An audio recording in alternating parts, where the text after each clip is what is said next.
Yeah, farmers, after 1 week, so update ko lang po kayo dito sa tanim natin na na mga green leafy tsaka tomato.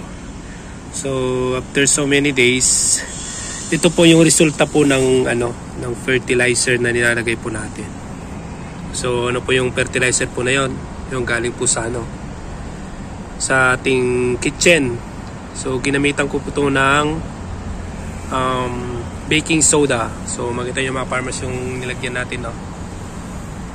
Ayan. Yan na po yung sikreto. Pag wala po kayong mga maraming fertilizer, pwede na po yung baking soda. So pwede nating gamitin sa kanyang leaves, no? Tingnan nyo po, oh. Grabe, i-harvest ko na siya. So may kakainin na naman po yung amo ko na green leafy na organic. So ayan mga farmers, oh. Yung ginamitan natin ng tomato, ginamit natin sa tomato, ang ganda ng dahon. So ganun din yun, oh.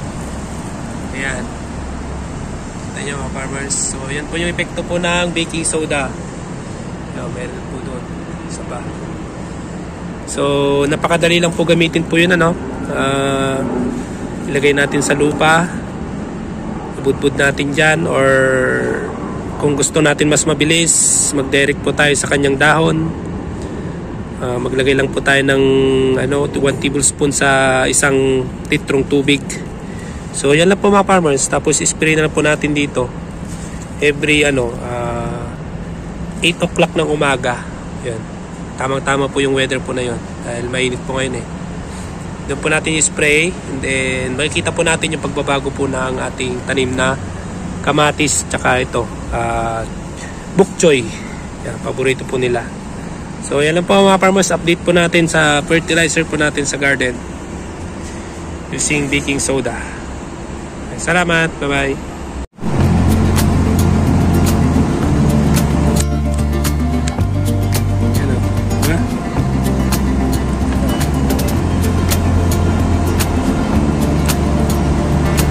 Lapat po ng dahon po niya.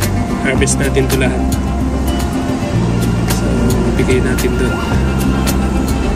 Bigay natin kay Lola. Ayun, kapal.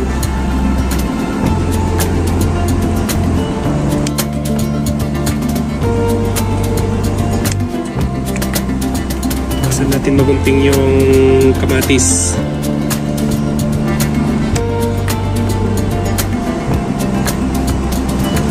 Lahat to i-harvest na natin kasi magkakapat sa mga to, yung tinanim ko.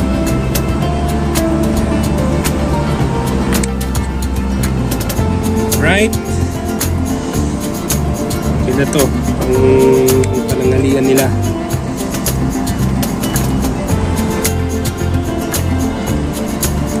So maganda rin na proper way ng pagtatanim po, habang malit pa yung kamatis. Pwede natin singitan ng choy sap. Within 30 days, choy sap or bok choy. Or 45 days, pwede na ganihin.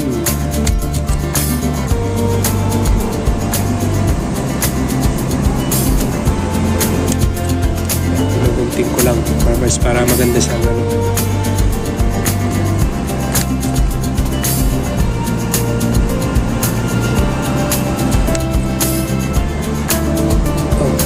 Ayaw.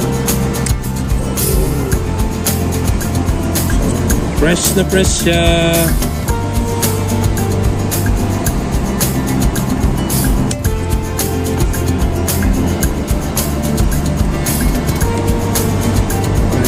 Kapat.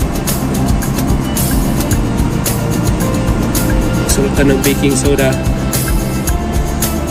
So ayan mga farmers, puput na natin at i-deliver natin.